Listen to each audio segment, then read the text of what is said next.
সবাইকে জানাই দোল উৎসবের অনেক অনেক শুভেচ্ছা। আশা করি তোমরা সবাই দোল খুব ভালোই কাটিয়েছো, আর আমরা কিভাবে দোল কাটালাম সেটাই আজ তোমাদের সাথে শেয়ার করব। So hi viewers, welcome back to our channel mister Mrs Chakraborty. আরও একটা নতুন ব্লগে তোমাদের সবাইকে স্বাগত। দোল উৎসব বলে কিনা জানি না, মেয়ে সেদিন 6:45 ঘুম থেকে উঠে গেছিল। তাই ডিসাইড করি যে আমি, বাবা আর মেয়ে তিনজনে মিলে ঠাম্মার পায়ে আবির দিয়ে আসবো। যথারীতি যেমন ভাবা তেমন কাজ। মেয়ে গিয়ে সবাইকে ডেকে তুললো।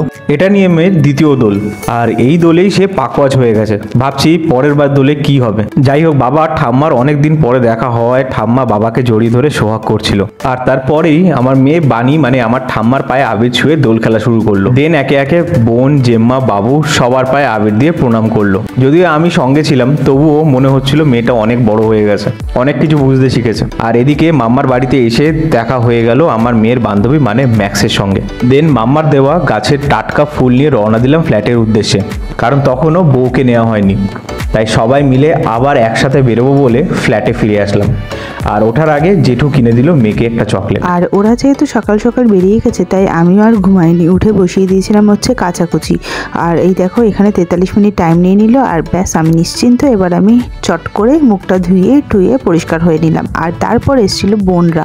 আসলে ওরা আমাদেরকে একদম ভরসা করছিল না যে আমরা আবার যাব কি যাব না, তাই ওরা একদম এসকর্ট হয়ে আমাদের সাথে এসেছিল, দাদার সাথে মেনলি। আর ছাদে এসে দেখো আমরা এখন একটুখানি হোলি ফটোশ্যুট করে নিলাম। আর এদিকে মা বাবাও একটু হোলি খেলে নিল। আর দেন আমরা রং মেখে বেরিয়ে পড়লাম হচ্ছে জেঠুদের বাড়ির উদ্দেশ্যে।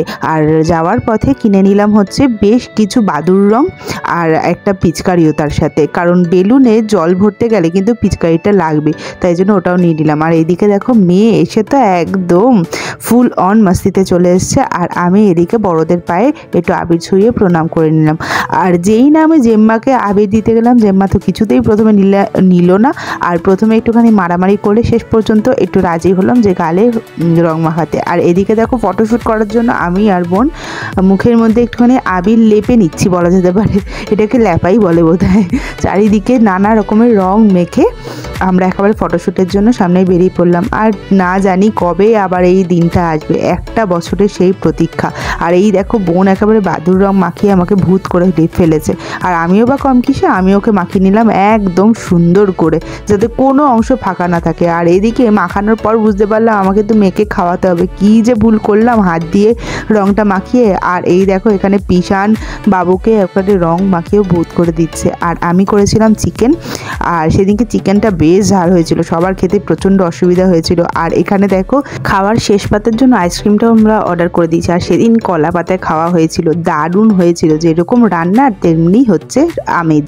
আর এখানে আমার বর গল্পের ঝুলি নিয়ে বসেছে, কিন্তু আমার এতে কি কাজ, আমি তাই আইসক্রিম খেয়ে আমার টাইমটাকে উপভোগ করছিলাম। আর এই দেখো মেয়ে কলা খাচ্ছিল বিকেলবেলা। আর দেন গেলাম হচ্ছে আমরা মাম্মা বাড়ি মানে আমার পিস শাশুড়ির বাড়িতে। আর ওখানে ম্যাক্স বুড়ো আছে, ম্যাক্স বুড়োর সাথে মেয়ে প্রচণ্ড ভালো বন্ধু হয়ে গেছে। ওরা দুজন, যদিও আমি বিভৎস ভয় পাই, কিন্তু ওরা দুজন ভীষণ ভালো বন্ধু। ওরা গেলেই একেবারে একে অপরকে দেখে দুজনেই চিল্লায়। আর এদিকে আমার দেওর সাথে মেয়ের সাথে খেলা করছিল। আর এখানে আসলে আমার মেয়ের একটাই কাজ, সেটা হচ্ছে আমার পিস শাশুড়ির ড্রেসিং টেবিলে যা যা আছে সেগুলোকে একেবারে এক্সপ্লোর করা যাকে বলে। সব কিছু ওর কাছে নতুন, তো তাই ও একটু সাজুগুজু করে দিচ্ছিল আর কি। আর এখানে দেখো চিকেন পকোড়া হচ্ছে বিকেলের স্ন্যাক্স, আর তার সাথে পনির পকোড়াও হবে। আর এরই মাঝে আমার মেয়ে দেখো কি নাচ, সবাই একেবারে দর্শক মহল একেবারে চারিদিকে জড়ো হয়ে গেছে। আমরা হোম থিয়েটারে গান চালিয়ে যে যার মতন নাচছিলাম, আর তার সাথে মেন অ্যাট্রাকশন ছিল আমার মেয়ে। আর এইভাবেই কাটলো আমাদের দোল। জানিও তোমাদের কেমন কেটেছে, আশা করি ভালো। দেখা হচ্ছে নেক্সট ব্লগে, টাটা।